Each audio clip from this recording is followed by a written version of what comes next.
ఒక్కసారి ear phones. నా side నుంచి చిన్న రిక్వెస్ట్ ఏంటంటే, నాది ఒకటి యూట్యూబ్ ఛానల్ ఉందండి. నేను యాక్చువల్గా అంటే జాయిన్ అయినప్పుడే చెప్దాం అనుకున్నాను. ఆ రోజు దివాళీ రోజు కూడా మనకు సెలబ్రేషన్స్ జరిగాయి. ఆ రోజు చెప్పడం మర్చిపోయాను. సో హడావిడిలో. సో ఒకసారి ఈరోజు న్యూ ఇయర్ కాబట్టి ఈ సందర్భంగా నేను అందరికీ అనౌన్స్ చేస్తున్నాను. నియర్లీ 1700 సబ్స్క్రైబర్స్ దాకా ఉన్నారు. ఒక 1.5 ఇయర్ నుంచి నేను రన్ చేస్తున్నాను. అంటే నేను ఓన్ స్క్రిప్ట్స్ రాస్తాను, ఓన్గా నేను మా వైఫ్ కలిసి చేస్తుంటాం అనమాట, ఫన్నీ షార్ట్స్ కానీ ఇలాగా. సో మీరు నాకు సపోర్ట్ కావాలి అని చెప్పేసి నేను రిక్వెస్ట్ చేస్తున్నాను ప్రతి ఒక్కరికి.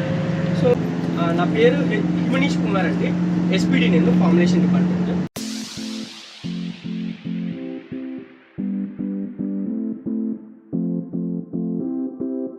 యూట్యూబ్ ఛానల్ నేమ్ వచ్చేసి ఎనర్జెటిక్ డైనమైట్. ప్లీజ్ సబ్స్క్రైబ్ చేయండి.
మనము ఏ దానికో యూట్యూబ్ ఓపెన్ చేసి చూస్తుంటాం. అంటే మన సరౌండింగ్స్లో ఉన్న వాళ్ళని ఎంకరేజ్ చేయాలి. అంటే నా ఉద్దేశం, నేను మీకు చెప్పేందుకు కాదు, but still I'm praising you all. అంటే నాకు ఇప్పటికైనా ఒక సక్సెస్ వస్తుంది అని చెప్పేసి నేను ఖచ్చితంగా భావిస్తున్నాను. ఇప్పటికి 2 years అయిందండి. వితిన్ స్పాన్ ఆఫ్ 2 monthsలో నాకు 500 సబ్స్క్రైబర్స్ వచ్చేసాను. అంటే నేను వీడియోస్ కూడా కంటిన్యూగా పెడుతున్నాను. సో ఇంకా మంచి మంచి కంటెంట్స్ ఏమన్నా మీరు సజెస్ట్ చేసినా కూడా నేను దానిపైన స్క్రిప్ట్స్ రాసి నేను ఓన్గా ట్రై చేస్తాను. Thank you.